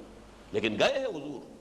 اور جب وہ گھر سے باہر آیا، اس کا حق ادا کر دو، اس پر کچھ ایسی ہیبت طاری ہوئی، اس نے کہا ٹھیک ہے، فوراً گیا اور لا کر اس کی قیمت ادا کر دی. وہ لوگ دیکھتے ہی رہ گئے، دیکھنے ہم بھی گئے تھے پر تماشا نہ ہوا. یہ حضور صلی اللہ علیہ وسلم کی خاص جو ایک اللہ تعالیٰ نے نصرت بالرعب، حضور نے فرمایا اللہ نے میری خاص مدد فرمائی ہے رعب کے ذریعے سے. بہرحال اس سے جو ہمارے سامنے نقشہ آتا ہے وہ یہ ہے کہ اگر کہیں جانا پڑے، کسی کے حق کی تلفی ہو رہی تو اس کی تلافی کے لیے، کہیں کسی پر زیادتی ہو رہی ہے تو اس کو بچانے کے لیے اگر چلنا پڑے. من مشى مع مظلوم. آج جب میں یہ حدیث پڑھ رہا تھا تو مجھے وہ حدیث بھی یاد آئی، من مشى مع فاسق لیقویہ غضب اللہ تعالی واہتز له العرش. جو شخص کسی فاسق و فاجر انسان کے ساتھ چلتا ہے اسے تقویت پہنچانے کے لیے اللہ تعالیٰ انتہائی غضبناک ہوتے ہیں، اور اتنے غضبناک ہوتے ہیں کہ عرش تھر تھر کانپنے لگتا ہے. واہتز له العرش. اتنا اللہ تعالیٰ کو غصہ آتا ہے، غضبناک ہوتا ہے. اور وہ بھی صرف ساتھ چلنا، ساتھ چلنے میں یقیناً تقویت ہوتی ہے. فاسق و فاجر شخص کے ساتھ آپ چل رہے ہیں. ایک اور حدیث ہے اذا بدح الفاسق، بلکہ اس حدیث کا میں نے ٹکڑا غلطی کی ہے، جوڑ دیا اذا بدح الفاسق غضب اللہ تعالی واہتز له العرش. جب کسی فاسق کی تعریف کی جاتی ہے تو اس کے بارے میں یہ الفاظ آئے. دوسرا ہے من وقر صاحب بدعت فقد عان علی ہدم الاسلام. جس نے کسی بدعت والے شخص کی توقیر کی، عزت کی، اس نے اسلام کی عمارت کو گرانے اور اس کی بیخ کری کرنے میں مدد کی ہے. تو یہاں ذرا اس کا تقابل کیجئے، من مشى مع مظلوم حتى يثبت له حقه ثبت الله قدميه على الصراط، جو شخص چلا ہے کسی مظلوم کے ساتھ کہ اس کا حق دلوا دے، اللہ تعالیٰ اس کے قدموں کو اس پل صراط پر جسے ہم کہتے ہیں اس الصراط کے اوپر جما دے گا، جس دن کے وہاں پہ قدم لڑکھڑا رہے ہوں گے۔ اور جیسا کہ یہ سورہ حدید ہی کے درس میں بار بار یہ بات آ چکی ہے کہ وہ الصراط جو ہے معلوم ہوتا ہے کہ جہنم کے اوپر ہے، پل ہے جس سے گزر جانے والے جنت میں داخل ہو جائیں گے، اور جن کے قدم لڑکھڑا جائیں گے، ٹھوکریں کھائیں گے، جن کے پاس وہ نور ایمان نہیں ہوگا، وہ صدقہ ان المصدقین والمصدقات واقرضوا اللہ قرضا حسنا، ان کے بارے میں فرمایا لہم اجرہم ونورہم، وہ نور انہیں مل جائے گا، اس نور کی مدد سے وہ راستہ طے کر جائیں گے، اور جن کے پاس یہ نہیں ہے وہ لڑکھڑاتے ہوئے گریں گے۔ تو فرمایا جس دن کے قدم ڈگمگا رہے ہوں گے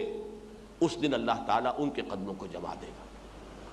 اگر ان احادیث مبارکہ کو ہم اپنے سامنے رکھیں اور ان کا ہمارے ہاں اعادہ بھی ہوتا رہے، مذاکرہ ہوتا رہے، اور کوئی عدم توازن اگر ہمارے ہاں پیدا ہو رہا ہے تو اس کے ازالے کے لیے اس اعتبار سے بھی ہم بڑی کنسلٹڈ اور بڑی کانشس شعوری طور پر ایک جد و جہد کا آغاز کریں، تو میں سمجھتا ہوں کہ یہ ہماری تحریک کے لیے بھی بہت مبارک ہوگا، اور خاص طور پر جو ہمارا اپنا جو ہماری اپنی عاقبت ہے، آخرت کا معاملہ ہے، جو اصل ہمارا مسئلہ ہے، اس کے اعتبار سے بہت ضروری ہے کہ ہم اپنے محرکات عمل کا تجزیہ کریں، جائزہ لیں، اس میں اگر کہیں کوئی پولیوشن ہے، کہیں کوئی غلط شے شامل ہو گئی ہے، اس سے اسے پاک کریں، اور پھر یہ ہے کہ اس کے لیے ایک معیار یہ بھی سامنے رکھیں کہ اگر واقعتاً ہماری دعوت اور ہماری اقامت دین کی جد و جہد جو ہے وہ نصح و خیر خواہی پر مبنی ہے، انسانی ہمدردی کے جذبے پر مبنی ہے، تو پھر ہمارے انفرادی کردار میں بھی اس کا ایک اظہار ہونا چاہیے۔ اقول قولی ھذا واستغفر اللہ لی ولکم ولسائر المسلمین والمسلمات۔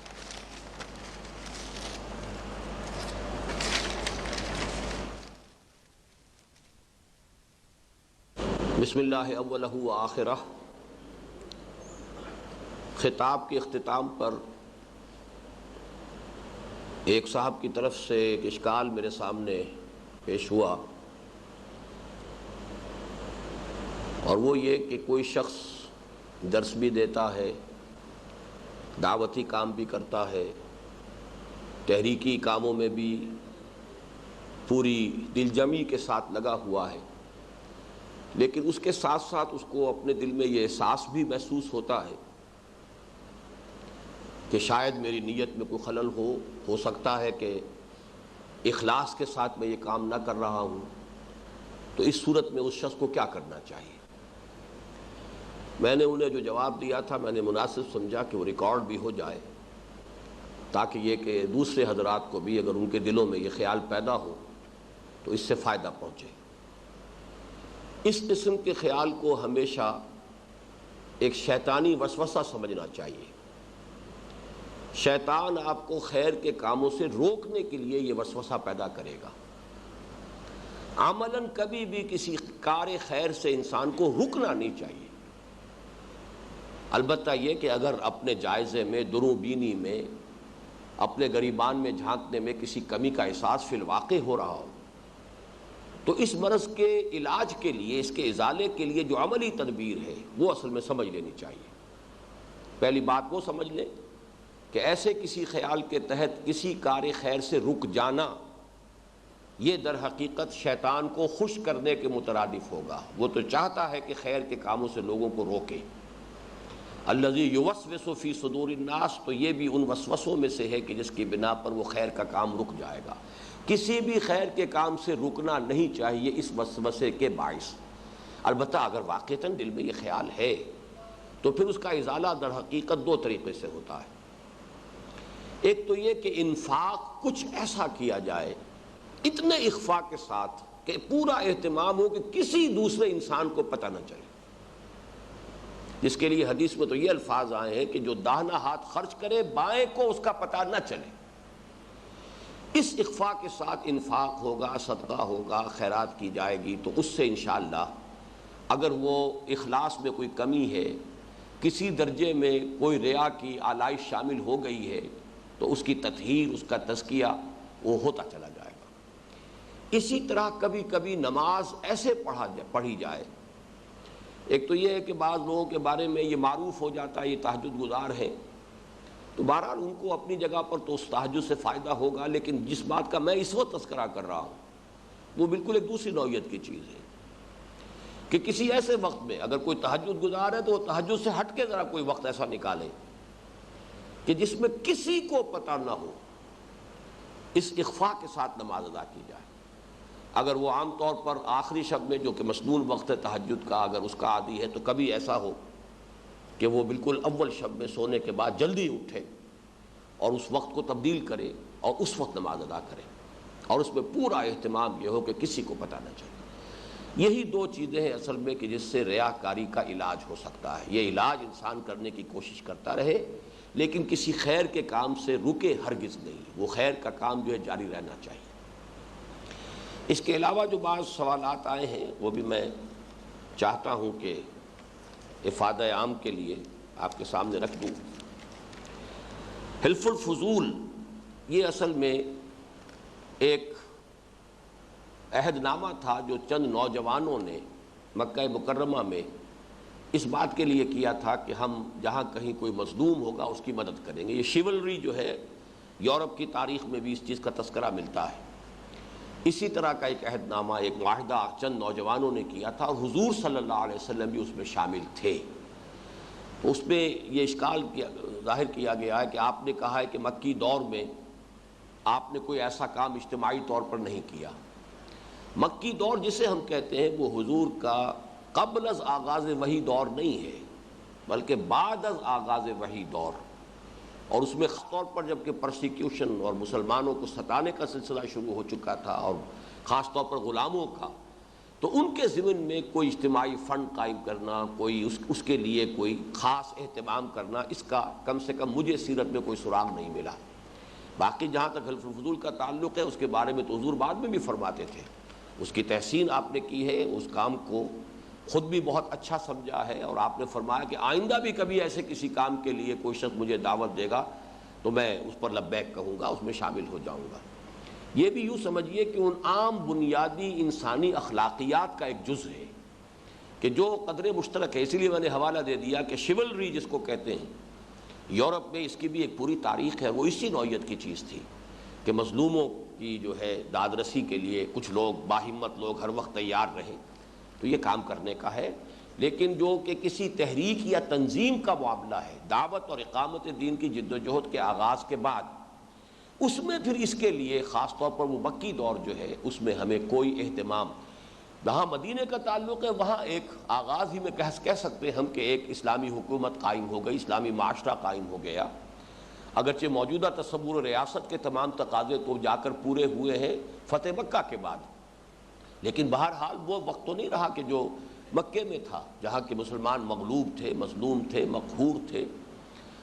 تخافون ان یتخطفکم الناس، تم لوگ ڈر رہے تھے کہ لوگ تمہیں اچک کر لے جائیں گے، وہ کیفیت ختم ہو چکی تھی۔ اب حضور صلی اللہ علیہ وسلم اور آپ کے ساتھی اہل ایمان وہاں پر متمکن تھے۔ الذین ان مکناہم فی الارض اقاموا الصلاۃ وآتوا الزکاۃ وامروا بالمعروف ونہوا عن المنکر۔ اب تو ظاہر بات ہے ایتاء زکوٰۃ کا نظام شروع ہو گیا، وہ تو اجتماعی جماعت بھی ہو رہی ہے، جیسے کہ حضور نے مکی دور میں کہیں جمعہ قائم نہیں کیا، جمعہ بھی قائم کیا ہے تو مدینے میں آ کر کیا ہے۔ اسی طرح اس قسم کے کاموں کا بھی ہمیں کوئی سراغ مکی دور میں، جبکہ ابھی وہ دعوت اور اقامت کی جد و جہد کا وہ مرحلہ ابتدائی تھا، اس میں ہمیں اس کا سراغ نہیں ملتا۔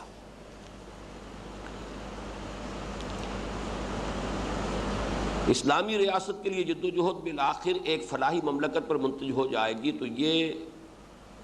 جد و جہد بھی تو خدمت خلق ہی کے ضمن میں آتی ہے۔ یہی تو بات میں نے عرض کی تھی کہ خدمت خلق کے یہ تین تصورات ہیں،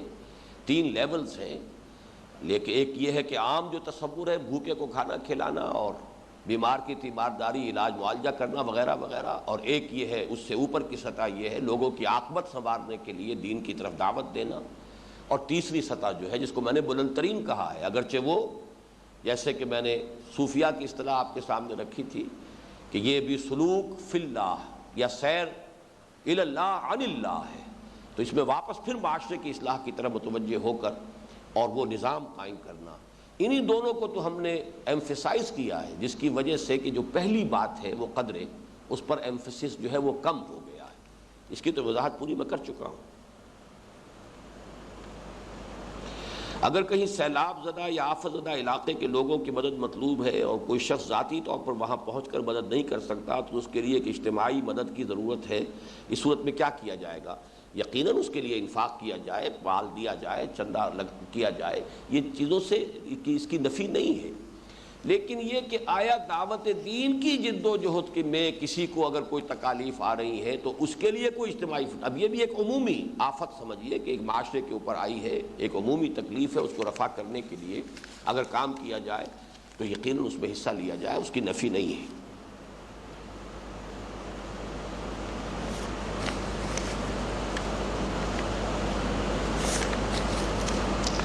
آخری بات جو ہے وہ بہت ہی میں سمجھتا ہوں کہ سامنے کی بات ہے، لیکن بہرحال چونکہ کہی گئی ہے اس لیے میں اس کے ضمن میں بھی کچھ عرض کر دیتا ہوں کہ آپ نے اپنے خطاب میں کہا ہے کہ صرف انسان اپنے اعمال کی وجہ سے جنت میں نہیں جائے گا جب تک کہ اللہ کی رحمت نہ ہو. لیکن اسی وجہ سے بعض لوگ یہ کہتے ہیں کہ نماز روزے میں نماز روزہ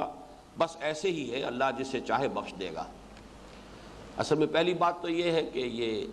مغالطہ ہے کہ میں نے کہا میں نے تو حدیث نبوی سنائی ہے اور بڑی اہتمام کے ساتھ پورا متن آپ کو سنایا ہے. وہ میرا قول نہیں، حضور کا قول ہے صلی اللہ علیہ وسلم کہ کوئی شخص محض اپنے عمل کی بنیاد پر جنت میں داخل نہیں ہو سکے گا جب تک کہ رحمت خداوندی دستگیری نہ کرے. لیکن اس کا یہ مفہوم مخالف کہلاتا ہے کہ اگر کوئی نتیجہ یہ نکال لے کہ پھر عمل کی ضرورت نہیں ہے. یہ تو گویا کہ یہ معاملہ جو ہے وہ تو وہاں جا کر رحمت خداوندی سے محرومی ہوگی تو انسان جنت میں نہیں جائے گا. یہاں پر اگر کسی شخص نے عمل چھوڑ دیا تو گویا کہ وہ رحمت خداوندی سے یہی محروم ہو گیا. اس کے بارے میں تو کوئی شک اور شبہ کی گنجائش رہی نہیں. وہ تو جیسے کہ سورہ توبہ میں آیا الا فی الفتنۃ سقطوا، وہ تو فتنے میں مبتلا ہو ہی چکے، ان کی تو گمراہی جو ہے گویا کہ اس پر ثبت مہر تصدیق ثبت ہو چکی. اصل بات یہ ہے کہ عمل کرو، اپنی امکانی حد تک عمل کرو، لیکن یہ نہ سمجھو کہ اپنے عمل کی بنیاد پر صرف تم جنت میں داخل ہو جاؤ گے.